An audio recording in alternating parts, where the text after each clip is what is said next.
Tyger. Rawr. Hello everyone, I'm Jen and I make useful English lit study videos on Shakespeare, poetry, fiction, literary ideas and more to help you become a literary expert. So if that sounds exactly like what you want, make sure you hit the subscribe button below so you don't miss out on any of my future weekly videos. Now in today's video, we are analysing the poem The Tyger by William Blake, who is one of the most famous English romantic poets from the 18th century. Now, William Blake is often spoken about in the same breath as fellow romantic poets like Wordsworth, Coleridge, Byron, Shelley, and Keats, but he's sometimes seen to be an anomaly among this canonical Big Six because he wasn't personally acquainted with any of the other poets and was largely absent from the public literary scene during his lifetime, whereas people like Wordsworth and Coleridge were actually close friends and collaborators, as were Shelley and Byron, who would take summer retreats together in Switzerland. Even John Keats, who despite his frequent illnesses and his relatively young death, had personally met Wordsworth and Shelley. So Blake has always stood out because apart from being a poet, he was also an illustrator, engraver, and his secluded lifestyle really also reinforced his reputation as this visionary mystic. Now, one important nuance to know about Blake is that while much of his poetry is deeply religious in nature, he was personally very much against institutional religion, as he advocated for a form of faith that emphasized much more of the individual soul's direct connection with the divine. His most iconic poetry collection is perhaps Songs of Innocence and Experience, which are in fact two sets of poems respectively portraying the human state in its childlike innocence versus after it comes into contact with society and its sundry sins and contaminating forces. So I've done a video actually analysing one of these poems called London, which you can check out right here. But arguably, Blake's most famous one is The Tyger, which is a poem that I think is a lot more complex than it seems and sounds. Now there's a strong sing-song like nursery rhyme quality to the poem with a near-perfect AABB end rhyme scheme, and I'll actually get to analysing the significance of the lapsed rhyme later in our analysis. And I think all of this partly contributes to why this poem has been included in so many children's literature anthologies. But beyond its sing-song regularity, the poem contains quite a lot of conceptual depth about the relationship between nature and God, harmony and chaos, authenticity and artifice, knowledge and experience, etc., among many other sets of dichotomies.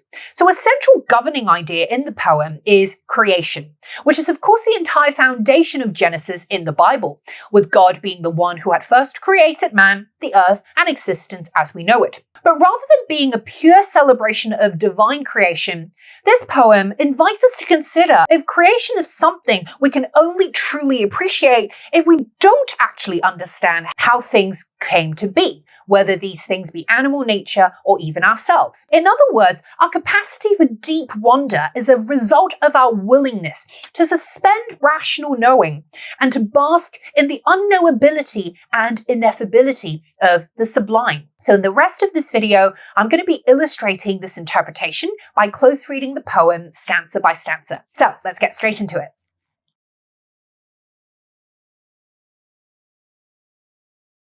Now, the first line, and perhaps the most oft-quoted line in English poetry, embodies the sort of dichotomous tension that so characterizes this poem, as we anticipate the vitality of a tiger, only to then be taken aback by the vivid but violent imagery of it burning bright.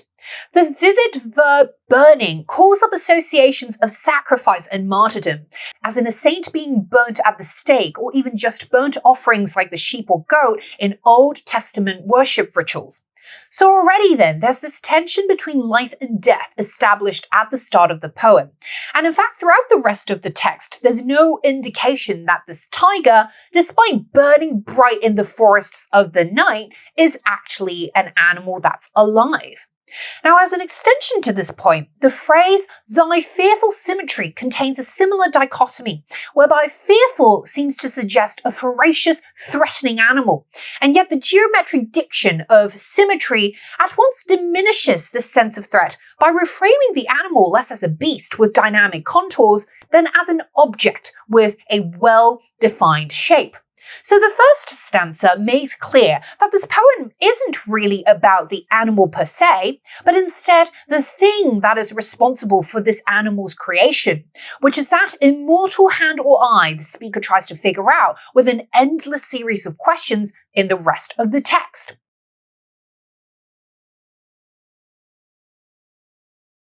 Now, as we continue reading stanzas 2 and 3, we'll notice a set of diction that relates to different body parts.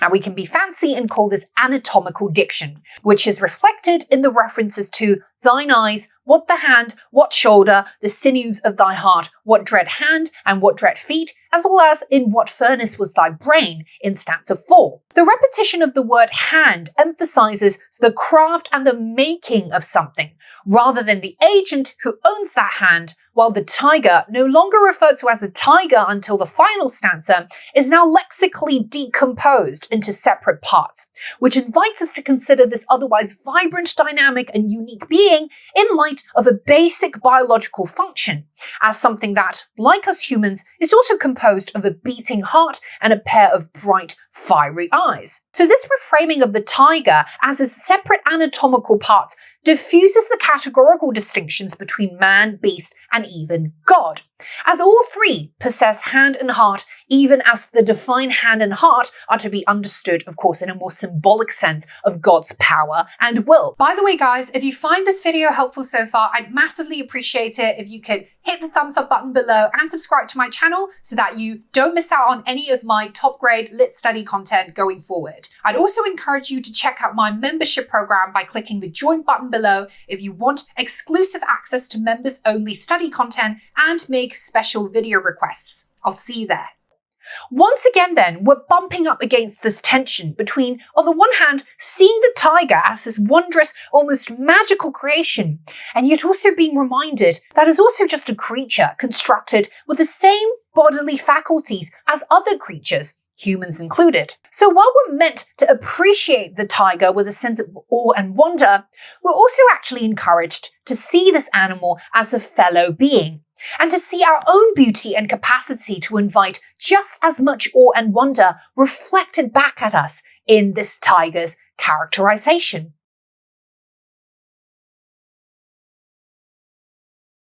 Now, stanza 4 is especially intriguing because it makes explicit this distinction between nature and artifice, except it tries to blur this distinction by creating this jarring image of a blacksmith forging a tiger's brain with hammer, chain, and anvil. Sure isn't a normal tiger we're looking at here, and in this act of fashioning something so material from scratch, we're likely reminded of the original act of divine creation, i.e. that of God creating Adam from dust and Eve from Adam's rib. But in the lines, what dread grasp dare its deadly terrors clasp, there's a sense that even in the process of divine creation, there's a certain element of dread, struggle, and danger. Perhaps the idea being that the creator brings to life a creation they may not themselves have control over, and the necessary need for them to bear the risk of their creation potentially going rogue. Which is, as we'll probably recall, exactly the case with Adam and Eve tasting that forbidden fruit and ultimately being banished from paradise, or to even draw on the romantic literary tradition, Mary Shelley's Frankenstein, who creates a monster that yields all sorts of deadly terrors indeed. In a way, this somewhat humanizes God as someone who, despite possessing great power to create at will, is still beset by anxieties about the consequences of his actions. This hint of anxiety may just be revealed ever so subtly in the syntactic anastrophe of line 19 in stanza 5, where did he smile his work to see is actually an inversion of did he smile to see his work. So grammatically, it should be smile to see his work, right? But by flipping to see with his work, the act of seeing is delayed, thereby conveying a desire to postpone witnessing what he has created, perhaps out of nervous fear. So the following line's rhetorical question reinforces a possible sense of incredulity and disbelief, as the speaker asks, did he who made the lamb make thee? Thee being the tiger, i.e., Could one who has created as docile and gentle an animal as the lamb also have created something else like the tiger, which is an animal marked by such opposing traits as ferocity and fierceness? But in this contrast, and perhaps just as crucially, in conveying the sense of incredulity over the contrasting nature of our world, we gain a deeper appreciation for just how much variety there is among us, even within the same biological category of animals and beasts, a lamb and a tiger being marked by such dramatically different traits. Yet, at the same time, this sort of variety is somehow harmoniously accommodated within our world, under the unifying aegis and creative authority of a divine deity, whose singular immortal hand or eye alone is capable of fashioning such awe-inspiring creations which roam the earth. This notion of diversity in unity, of differences within the whole, is captured in the overall structural logic of this poem, where ideas of extreme contrast are conveyed through the harmonizing sonics of the near-regular rhyme scheme and the syntactical parallelism through stanzas 2 to 5. What, etc. Did he smile, did he who made, etc.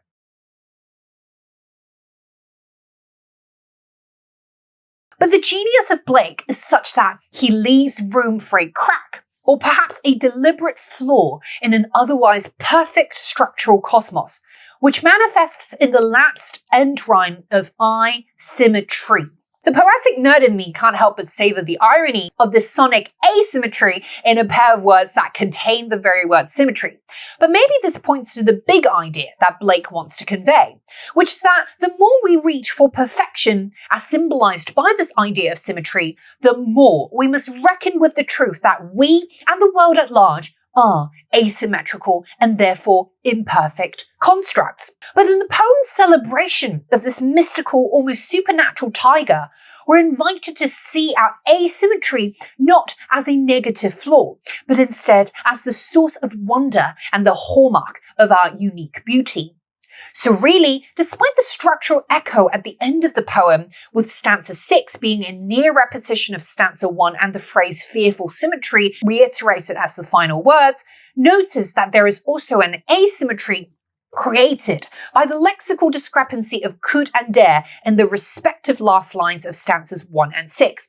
Could frame thy fearful symmetry has now become dare frame thy fearful symmetry. So from the tentative mood of could, we now move to the more resolute tone of dare, which highlights the notion that even the divine creator, powerful as they may be, could be moved to feel the same sort of terror felt by humans if mankind and beasts are actually liberated enough to embrace and accept their asymmetrical, imperfect, but also wild and emancipated state. So the individual human or beast contains a force of power that emanates from within as its own fearful, fiery, and even terrifying strength, which even a higher divine being might dread to breathe into existence. And perhaps there's something to this notion of a powerful self against the greater authority, which mirrors Blake's own distaste for large religious institutions. And there you have it, guys. That's my analysis of William Blake's poem, The Tyger, which I hope you find unique and insightful, and that it has inspired you to come up with your own creative interpretation of the text. Do you think this poem is really just about the animal? Or is it about the wondrous subliminal nature, or the tremendous awe-inspiring force of the divine, or something else entirely? Comment below to share your thoughts with me and other passionate lit learners so we can get a discussion going. For your next video, I recommend that you watch my analysis of Blake's poem, London, or my contextual overview of romantic literature, which of course Blake is a part of, because that is going to give you a helpful framework to understand the historical, intellectual, and cultural influences of the time when William Blake was writing this poem. As always, please hit that thumbs up button below if you found this video helpful in any way, so that you can encourage me to keep making these useful videos for you. Please subscribe if you haven't already and switch on that bell notification so you don't miss out on any of my future weekly videos. You can also, of course, consider joining my membership program if you want exclusive video requests and essay review perks. You can check that out by hitting the join button below. And I will see you, as always, in the next one.